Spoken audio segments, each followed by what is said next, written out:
Hello दोस्तों, मैं आप लोगों को वर्णमाला का पहला पार्ट पढ़ा चुकी हूँ, जिसमें स्वरों के वर्गीकरण के बारे में बताई थी। अब मैं वर्णमाला का दूसरा पार्ट पढ़ाने जा रही हूँ, जिसमें व्यंजनों का वर्गीकरण विस्तार से समझाऊंगी। ठीक, अगर आप लोगों को ये वीडियो थोड़ा भी पसंद आए तो इसे अधिक से अधिक लोगों में शेयर कीजिएगा, लाइक कीजिएगा और सब्सक्राइब कीजिएगा। देखिए, व्यंजनों का वर्गीकरण। स्पर्श व्यंजन में देखिए कंठ, जो कंठ के द्वारा बोला जाता है। क वर्ग और ह। क वर्ग में क, ख, ग, घ, अंग तक जो भी वर्ग होते हैं वो उसको कंठ के द्वारा बोला जाता है। जैसे बोल के देखिए, क, ख, ग, घ, अंग। और ह, अकूह विसर्जनीया नाम कंठा। इसका सूत्र क्या है? अकूह विसर्जनीया नाम कंठा। तालु, च वर्ग यश, च वर्ग और यश। च वर्ग में च तालु के द्वारा जो बोला जाता है। च वर्ग में च, छ, ज, झ, य, श। इसका सूत्र क्या है? इचु यशानाम तालु। मूर्धा, मूर्धा के द्वारा जो बोला जाता है। ट वर्ग, ट, ठ, ड, ढ, ड़ और र और श, मूर्धन्य श जो होता है। रीटू रसा, इसका सूत्र है रीटू रसानाम मूर्धा। दंत, जो दांत के द्वारा, जो हमारी जीभ है ना, जहाँ जहाँ स्पर्श करती है उसी के द्वारा हम बोलते हैं, उसी का ये नाम पड़ गया है दंत। त वर्ग, स, ल, छोटा स और ल। ऋतु लसानाम दंता, इसका सूत्र है ऋतु लसानाम दंता। ओष्ठ, ओठ के द्वारा जो हम बोलते हैं। प वर्ग, प, फ, ब, भ, ये सब ओष्ठ के द्वारा बोला जाता है। उपदमानिया नाम ओष्ठ।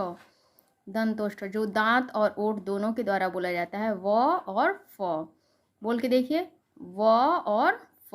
वकारस्य दंतोष्ठम, यानी कि व को और फ को कैसे बोलते हैं? दांत और ओष्ठ दोनों से बोलते हैं। आगे देखिए, दूसरा है अंतस्थ व्यंजन। अंतस्थ व्यंजन में य, र, ल, व आते हैं। अंतस्थ व्यंजन जो होता है इसमें य, र और य, र, ल, व। य अर्ध स्वर इसमें कौन कौन होते हैं? य और व जो होता है यह अर्ध स्वर बोला जाता है। य और व को अर्ध स्वर बोला जाता है। लुंठित स्वर, इसको प्रकंपित भी कहते हैं। र को लुंठित स्वर और प्रकंपित स्वर भी कहते हैं। पार्श्विक, पार्श्विक में ल आता है। अब देखिए, अब तीसरा है ऊष्म व्यंजन। ऊष्म व्यंजन या इसको संघर्षी भी कहते हैं। क्या क्या है? श, ख, श, ह। बड़ा श, मूर्धन्य स, छोटा स और ह, ये ऊष्म व्यंजन। इसको संघर्षी यानी कि बहुत संघर्ष के द्वारा बोला जाता है। श, देखिए बोल के देखिए, श, मूर्धन्य श, ख और श, ह। उच्छिप्त व्यंजन या द्विगुण व्यंजन। र और ढ को उच्छिप्त व्यंजन और द्विगुण व्यंजन कहते हैं। अब देखिए, आगत, आगत व्यंजन और गृहीत ध्वनि। आगत और गृहीत ध्वनि किसको कहते हैं? जो नीचे बिंदी होता है, उर्दू में देखते होंगे प्रयोग किया जाता है। क, ख, ग, र और फ। स्पर्श संघर्षी व्यंजन। च वर्ग का स्पर्श संघर्षी व्यंजन होता है। च, छ, ज। च वर्ग का जितना भी अक्षर होता है वो स्पर्श संघर्षी व्यंजन होता है। अब देखिए, संयुक्त व्यंजन। संयुक्त व्यंजन में होता है, 4 व्यंजन आते हैं संयुक्त व्यंजन में। हिंदी में 4 आते हैं और संस्कृत में 3 आते हैं। संयुक्त व्यंजन हिंदी में 4 होते हैं। छ, त्र, ज्ञ, श्र। छ किससे बना है? क प्लस श से, मूर्धन्य श से। छ बना है त्र, त प्लस र से। ज्ञ, ज प्लस य से। श्र, श प्लस र से। ये सब आप लोगों को एग्जाम में बहुत ही उपयोगी, ये छोटे छोटे प्रश्न होते हैं जो कोई ध्यान नहीं देता है, लेकिन जब भी एग्ज़ाम देने हम जाते हैं तो ये छोटे छोटे प्रश्न ऐसे जिस पे हम ध्यान नहीं देते हैं, वही ऐसे प्रश्न होते हैं जो जो हमारे गलत हो जाते हैं और हम गलत करके चले आते हैं। इसलिए इसको बहुत ध्यान से इसको देखिएगा। वर्त से देखिए, वर्त व्यंजन किसे कहते हैं? र, ल, श और न, इनको वर्त से व्यंजन कहते हैं। अघोष, अघोष कौन कौन होते हैं? वर्ग का पहला दूसरा वर्ण जो होता है वो अघोष कहलाता है। वर्ग का जो पहला दूसरा वर्ण यानी कि क ख, फिर च छ, फिर प फ, क्या है ये अघोष होता है। और श, बड़ा श, मूर्धन्य स और छोटा स, ये तीनों जो स आते हैं ये भी अघोष वर्ण ही होते हैं। सघोष वर्ग कौन कौन से होते हैं, सघोष वर्ण कौन कौन से होते हैं, तो वर्ग का तीसरा, चौथा और पांचवा वर्ण जो होता है ये सघोष होता है। इसके साथ य, र, ल, व ये भी सघोष होता है। सभी स्वर हमारे पहले बता चुके हैं ना, सभी स्वर हमारे ये भी सघोष होते हैं। ह ये भी सघोष होता है। उच्छिप्त व्यंजन जो ढ और ड आते हैं ये भी सघोष ही होते हैं।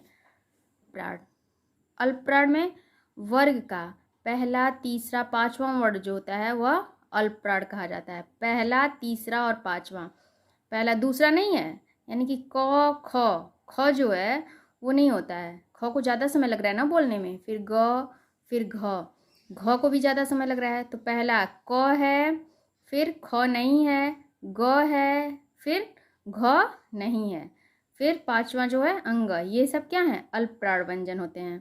फिर य, र, ल, व ये भी अल्पप्राण है। ड जो है ये भी उच्छिप्त व्यंजन में जो ड आता है ये भी अल्पप्राण है।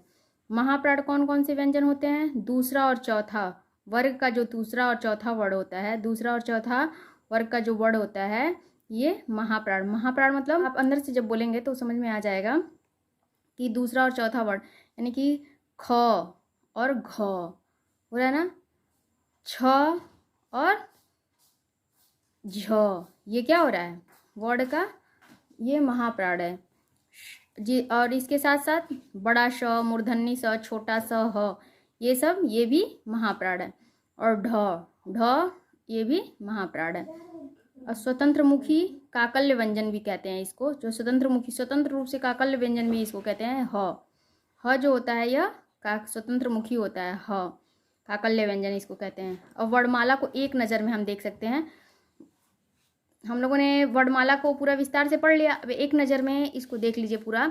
शुरू से स्वरों की संख्या कितनी होती है 11, अयोगवा स्वर 2, कुल स्वरों की संख्या 13, स्पर्शी व्यंजनों की संख्या 25, द्विगुण व्यंजनों की संख्या 2, अंतस्थ व्यंजनों की संख्या 4, उष्म व्यंजनों की संख्या 4, संयुक्त व्यंजनों की संख्या 4। अब कौन कौन से हैं स्वरों की संख्या, अ, आ, छोटी, बड़ी, छोटा, बड़ा, री, ए, ओ, औ तक, ये क्या है स्वरों की संख्या है जिसको जो 11 है। अयोगवा स्वर कौन कौन से होते हैं 2, कौन कौन, अंग और आहा। फिर कुल स्वरों की संख्या कितनी है 13, यानी कि 11 2 मिलकर के कितने हुए 13, कुल स्वरों की संख्या कितनी हो गई 13 हो गई।